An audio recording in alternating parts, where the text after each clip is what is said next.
La valeur utile à nos clients, ça veut dire qu'on essaye d'aller plus loin que notre mission de base, qui est en fait les bulletins de salaire, je dirais. Donc pour se démarquer des autres cabinets comptables et puis de nos concurrents. Bonjour à tous, bienvenue pour un nouvel épisode Walsall Talk, la partie interview. Je suis avec Axel. Salut Axel. Salut. Comment vas-tu ? Ça va bien. Je suis chez RSM Méditerranée, un cabinet d'expertise comptable et d'audit à Montpellier, Montpellier-Nîmes-Uzès, c'est ça ? Oui. On est combien à peu près ici ? Ici à Montpellier, on est, je pense, 160. 160, ok, d'accord. En tout 220. 220, ok. Tu gères la partie sociale, tu es directrice du pôle social, c'est ça ? C'est ça, ouais. Ok. Je suis allé voir ton LinkedIn pour essayer de te présenter.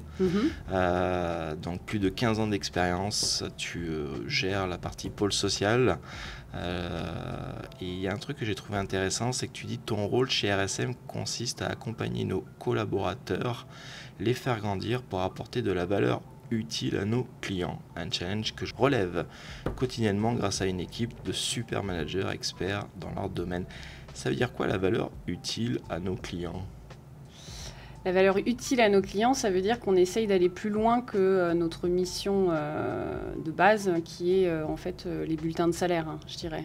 Donc pour se démarquer des autres cabinets comptables et puis de nos concurrents, la valeur utile, c'est aller au contact de nos clients, apprendre à les connaître pour pouvoir les accompagner au quotidien sur toute la gestion sociale de leur entreprise. On a une communauté à force de faire ça et on a posé la question quels sont les sujets que vous voulez qu'on évoque, et c'est vrai qu'il y a un côté alors je sais pas les termes, c'est pas glamour ou le bulletin de paye, c'est vieux, etc. Et c'est vrai qu'on en parle régulièrement. Toi, toute petite, tu voulais faire ce métier ou comment t'as atterri là-dedans ? Non, pas du tout. Moi, je voulais être avocate. J'avais job étudiant dans le cadre de mes études universitaires et en fait, après avoir bossé dans plusieurs entreprises, j'ai bossé dans un service du personnel d'une entreprise et je me suis rendu compte en fait que pour moi, la vraie valeur d'une boîte, en dehors après du chiffre d'affaires, du produit qu'on vend, c'est l'humain.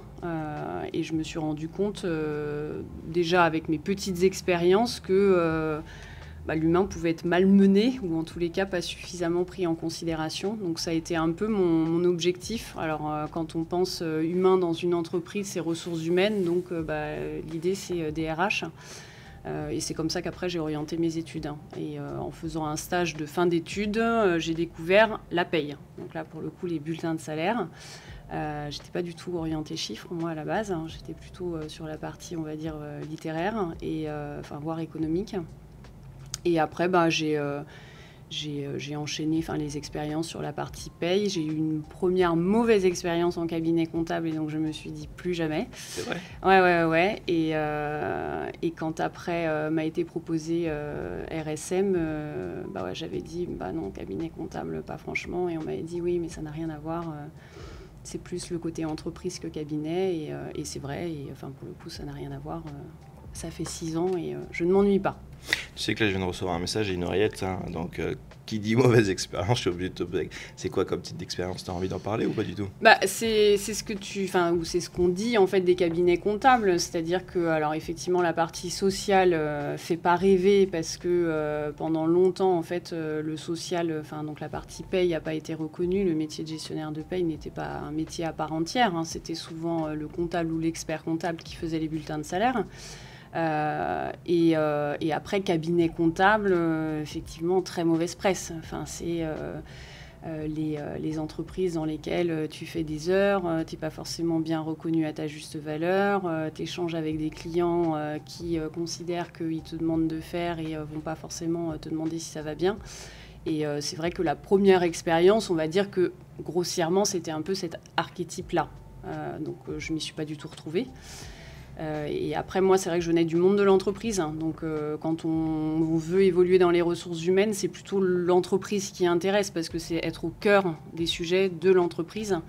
avec toute la partie formation, gestion des compétences, des carrières, pilotage de la masse salariale. Et donc, dans un cabinet comptable, à première vue, c'est pas ça qu'on fait. C'est le métier de gestionnaire de paye. Je produis. Je fais des bulletins de salaire, je fais des charges et entre guillemets, ça s'arrête là. Nous, chez RSM, c'est absolument pas ce qu'on propose à nos clients et c'est pas ce qu'on propose à nos collaborateurs. C'est un métier vraiment à différentes palettes. Évidemment, il y a le bulletin de salaire, il y a les charges qui en découlent, mais il y a comment j'arrive à faire prendre conscience à mon client que la partie organismes sociaux, elle est très importante, que sur un bulletin de salaire, enlever des heures à un salarié, ça va avoir un impact derrière, non seulement pour le salarié, mais pour le climat social, que respecter le droit, c'est pas juste parce qu'il faut le faire, c'est que ça a aussi une importance, parce que sinon, après, derrière, on peut avoir des litiges. Et puis après, c'est vrai qu'on développe aussi notre palette pour être au plus proche de nos clients. Et en fait, on se rend compte que c'est à force d'échanger avec eux qu'on arrive bien plus facilement à détecter les besoins. Mais ça, après... on échange suffisamment au quotidien pour le savoir, toi et moi. C'est exactement ça. Alors, juste pour rappel, l'émission Walk the Talk, c'est un peu l'hélicoptère. Il y a un côté talk, on discute ensemble, mais il y a un côté on va aller sur le terrain. Oui, Axel, tu as vu, j'ai une taupe dans ton équipe. Oui, mais je la connais. Donc, tu la connais, donc...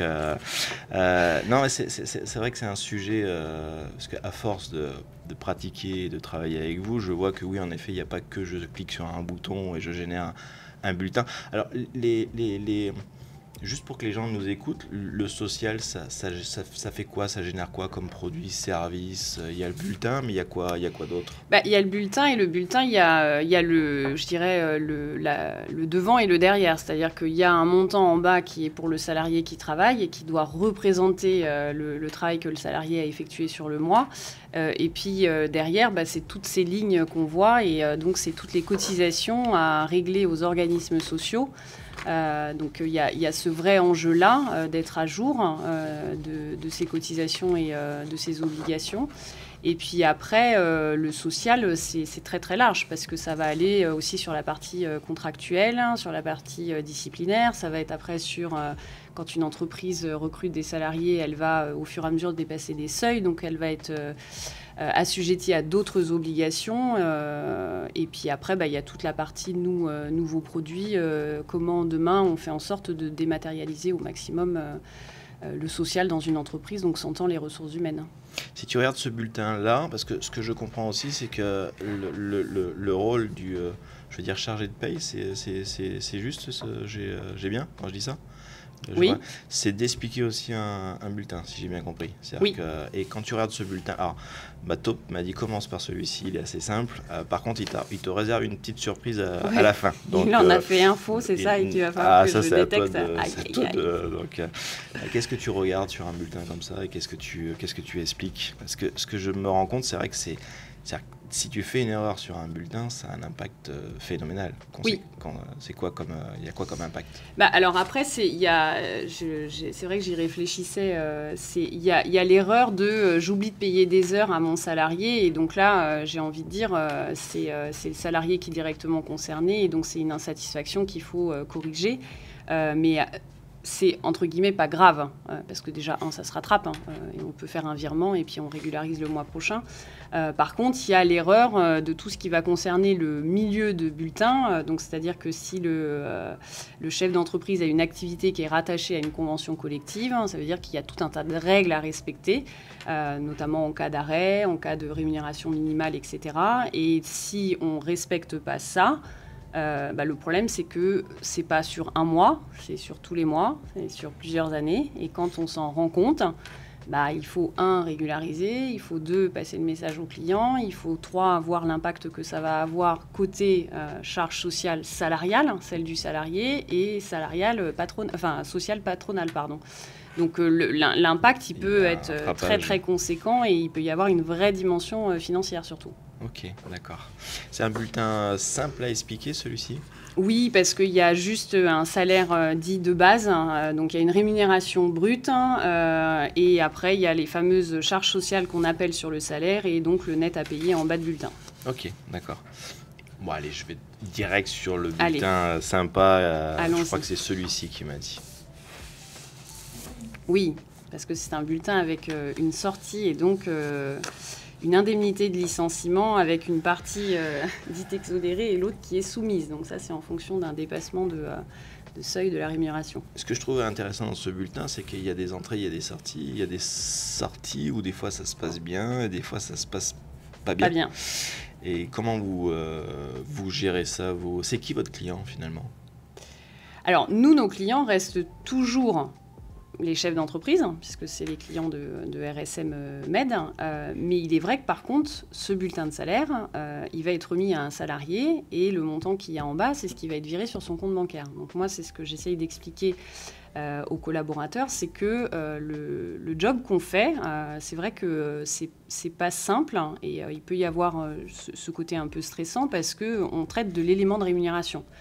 Et on le sait en plus, en France, les salaires, c'est un sujet très très sensible pour les Français, ce qui est normal, parce que moi la première, j'ai un salaire à la fin du mois, si à un moment le salaire, il y a un problème dessus, ça peut m'irriter.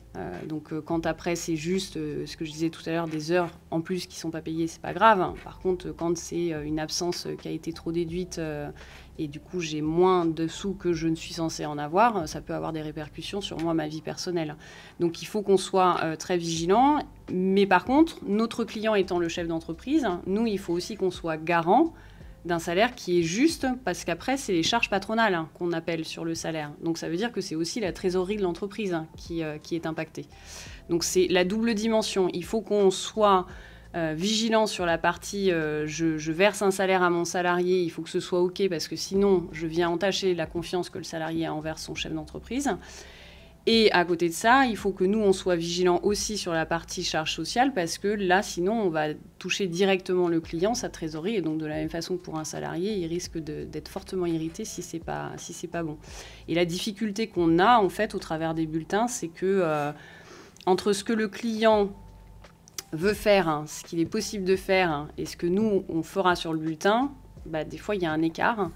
Et il faut qu'on leur explique ce qui est possible, pas possible, mais qu'on fasse aussi en fonction, eux, de leur activité. On ne peut pas non plus juste se borner à c'est la loi et c'est comme ça.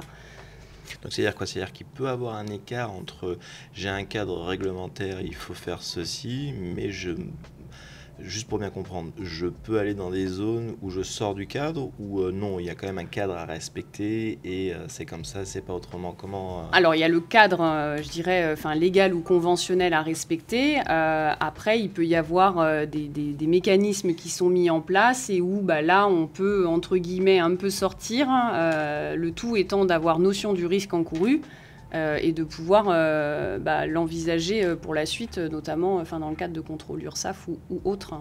Ok, et c'est pour ça que je trouve votre métier passionnant et extrêmement complexe. Oui. Parce que c'est vrai que moi aussi j'avais cette image du clic-bouton au tout début quand je vous ai connu.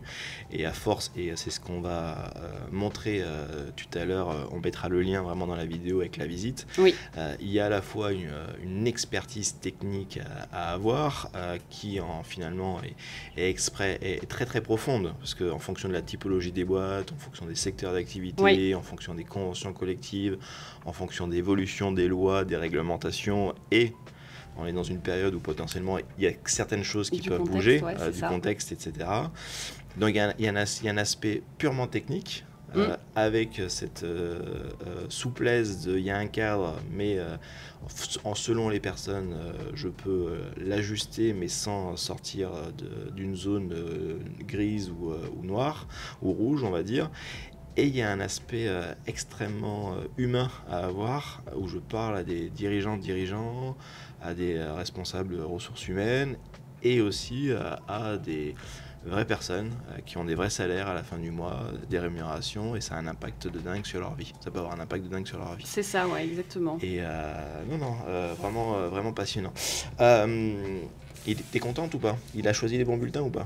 Oui, il a choisi les bons bulletins. Alors, je ne vais pas pouvoir forcément en un regard te dire s'il est vraiment valable ou pas, ce bulletin. Non. Mais ce qui est certain, c'est que oui, ça fait partie de ce qu'on peut appeler les bulletins complexes parce que il y a des choses qu'on retrouve en bas et en haut de bulletin. Combien d'années d'expérience pour réussir à être sur ce coup-là? C'est-à-dire quand tu arrives avec tes...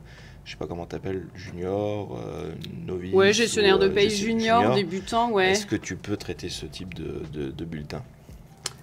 Non, enfin c'est un peu prématuré. Alors après, t'es habitué à ce qu'on te dise, mais ça dépend. Bien sûr. Mais non, enfin ça c'est un bulletin quand même dit complexe parce que il faut connaître déjà le bulletin de salaire juste dans sa globalité et après il faut connaître les règles par rapport à des dépassements de rémunération, ce qu'on soumet ou pas. Nous, on est sur un gestionnaire de paye qui est en capacité de te faire un bulletin comme ça en étant plutôt sûr de lui, c'est plutôt 3 ans d'expérience.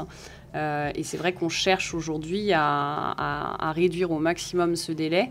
Parce que on a de plus en plus de bulletins avec des sorties dites complexes ou en tous les cas avec des informations à saisir qui sont complexes. Donc il faut qu'on soit de plus en plus, je dirais, formé et opérationnel le plus vite possible.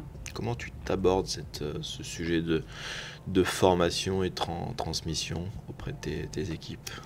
Alors nous, on est organisé où en fait on a des petites équipes et donc avec des managers parce que ce qu'on privilégie, c'est vraiment la proximité. Donc on est sur des équipes plutôt 3-4 personnes qu'on essaye de mixer au maximum parce que l'idée, c'est pas forcément d'avoir une équipe que de confirmés et à contrario que de débutants. Ce qui veut dire qu'on fait en sorte que les informations circulent d'une équipe à l'autre et au sein d'une même équipe. Après, sur la partie montée en compétences, on a un outil de paye qui est performant. Il ne faut pas se voiler la face. C'est cool, mais ça a aussi le travers de, alors pas du clic-bouton, mais par contre de l'outil, de toute façon, il sait faire, donc c'est OK, je le laisse faire. Donc on a une équipe veille sociale pour venir à un moment expliquer la pratique qui est dans l'outil. Et après, on a un plan de formation en interne. Jusqu'ici, jusqu'à l'année dernière, c'était des formations qui étaient très axées juridiques, parce que ça ne fait pas partie à la base de la compétence d'un gestionnaire de paye que de traiter du juridique. Mais nous, on souhaite que les collaborateurs paye agissent aussi sur la partie juridique de nos clients.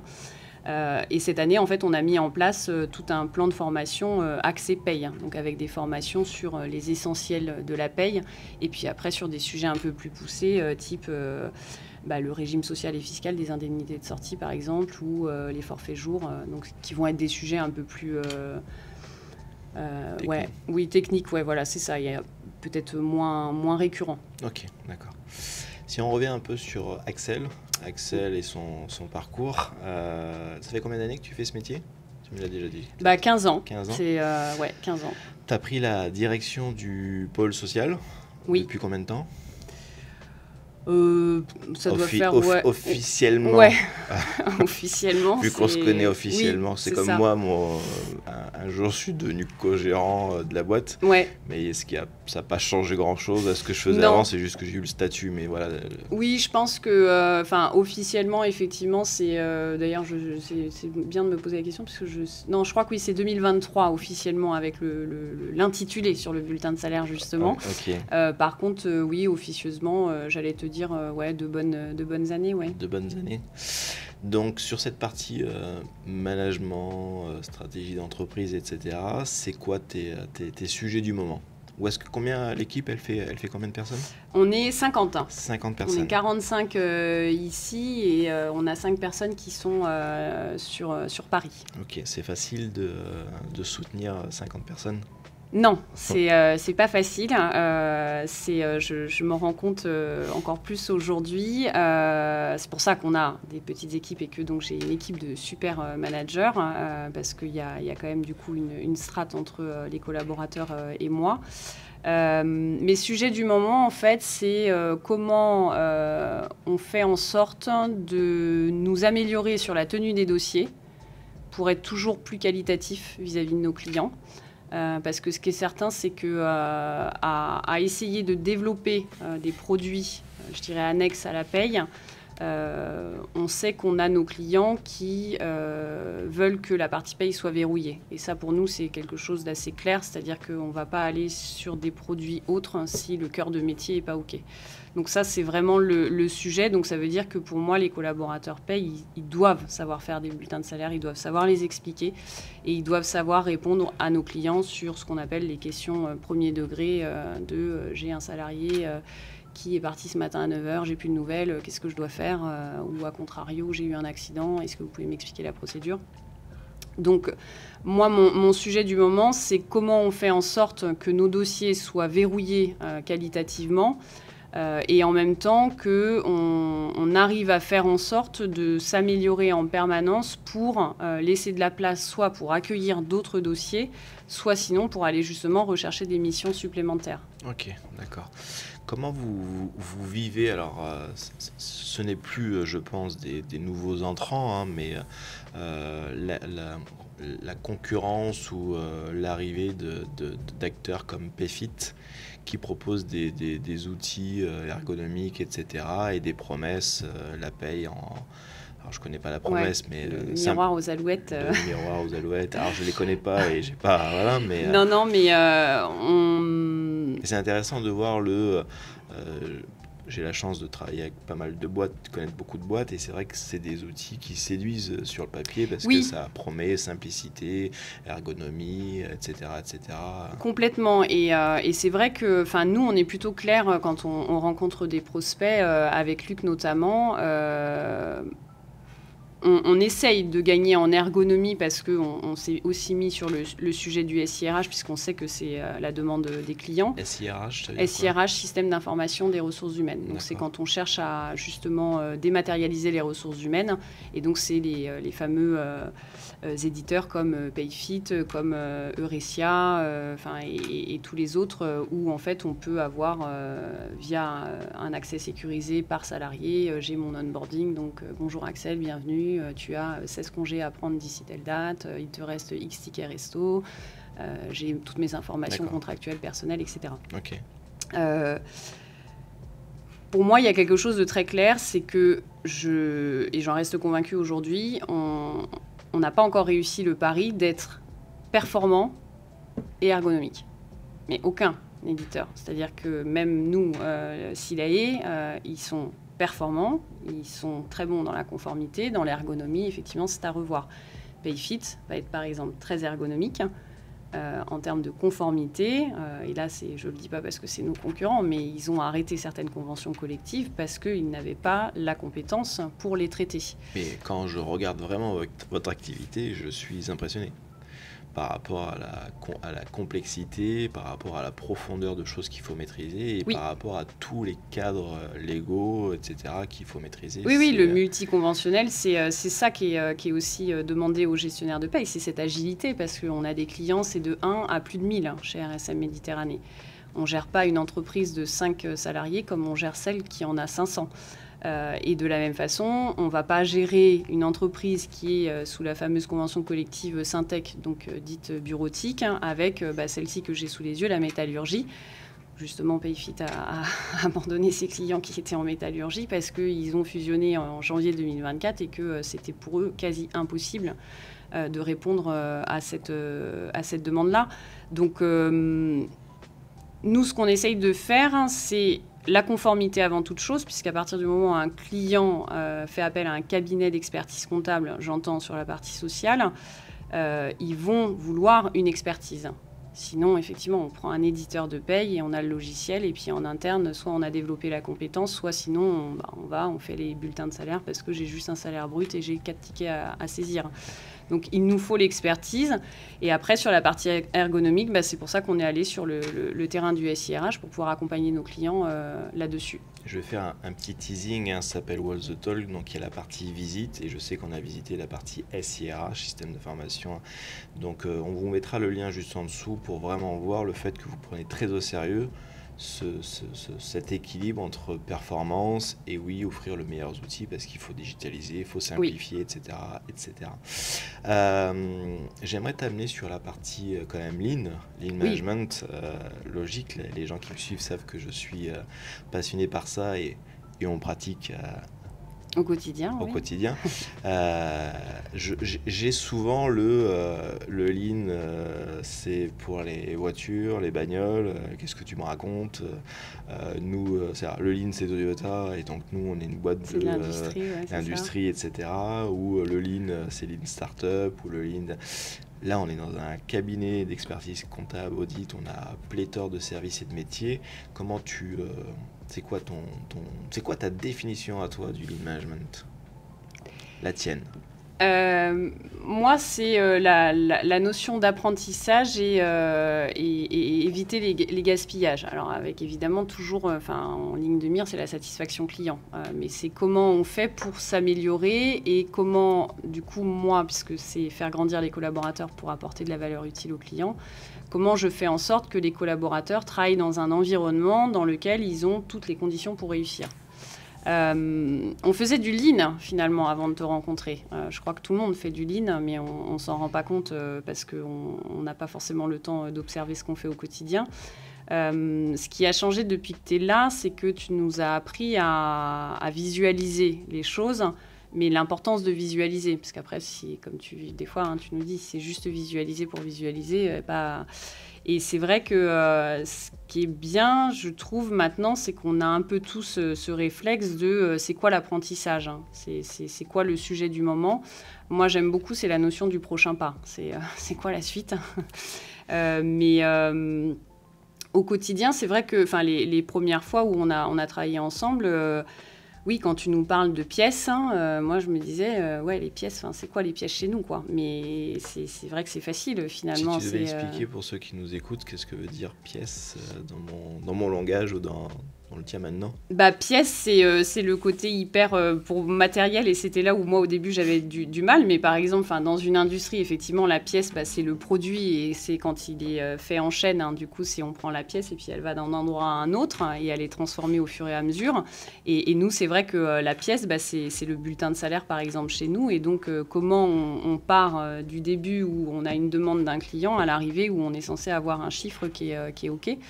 Et ça a été difficile, pour moi en tous les cas au début, de bien visualiser les différentes pièces qu'on avait chez nous. Parce qu'on a tendance à pièce égale produit. Tout à fait. Et produit égale, c'est un produit. Par contre, quelque chose, là, on l'a papier, mais c'est vrai que maintenant on est dématérialisé. Un bulletin de salaire, j'avais du mal à l'identifier en produit. Et une fois qu'on a, je dirais, craqué ce sujet, c'est beaucoup plus facile, du coup, d'aller observer les pièces. Et quand on a des sujets ou des bacs rouges, donc c'est-à-dire que quand on a rencontré des problèmes, on prend la pièce. Et là, on regarde le défaut. Et pour le coup, même un bulletin de salaire qui va être dématérialisé, on va voir le défaut et on remonte au fur et à mesure. Et là, on va essayer de comprendre la cause. Là, encore une fois, teasing par rapport à la visite qu'on a faite, mais même vu que c'est une pratique personnelle, pour expliquer aux gens, nous, on a la pièce intermédiaire, c'est le plan de tournage.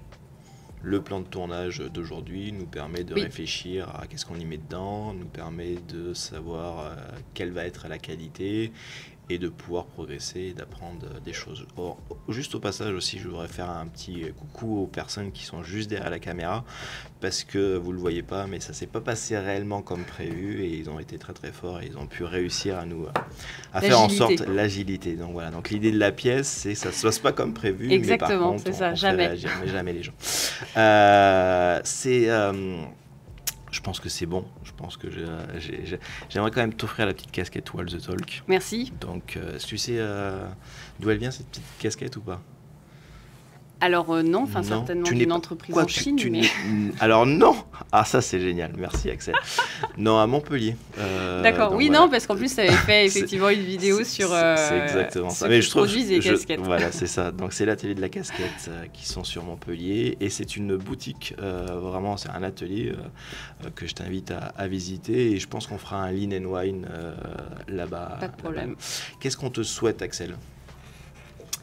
Qu'est-ce qu'on me souhaite? De bonnes vacances. De bonnes vacances. C'est quand? J'ai hâte. C'est début août. Début août.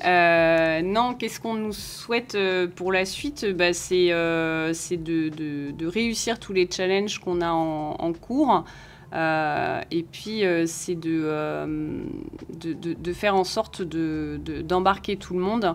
Et c'est vrai que c'est peut-être ça parfois la difficulté aussi, moi de mon côté, c'est comment on fait en sorte 45 personnes, c'est beaucoup. Alors après, tu es toujours le premier effectivement à dire on avance avec ceux qui ont envie, mais se pose quand même la question de à un moment, c'est pas qu'ils n'ont pas envie, c'est qu'après chaque personne est différente. Donc c'est vrai que plus on devient nombreux et plus ça peut être difficile de s'intéresser à chaque personne. Et à chaque fois, moi, je me fais cette remarque, je veux surtout pas tomber dans ça parce que j'ai choisi ce métier et je pense que je m'épanouis aujourd'hui. C'est vraiment pour l'humain. Et connaître tous les collaborateurs du pôle social et échanger avec eux au quotidien, c'est important. Et dans le cadre aussi, et surtout de leur métier, parce que c'est eux qui sont sur le terrain. Donc c'est eux qui sont au courant de ce qui se passe. C'est pour ça que je t'invite. Oui. Nous ne l'avons pas préparé, mais je t'invite à conserver toujours ce geste d'aller sur le terrain. Exactement. Le Gemba pour c'est ça, on ne l'avait pas préparé, mais tu vois, c'est bien tombé. Mais oui, non, je pense que c'est ça qui est important. Voilà, c'est donc à nous souhaiter, c'est de continuer à garder cette ambiance petite famille qu'on a, mais où tous on s'intéresse les uns aux autres et à comment on fait en sorte de toujours grandir et être au plus proche de nos clients. Parfait. Merci beaucoup, Axel. De rien, avec plaisir. Merci à tous et je vous donne rendez-vous pour un prochain épisode très très vite. À bientôt, au revoir.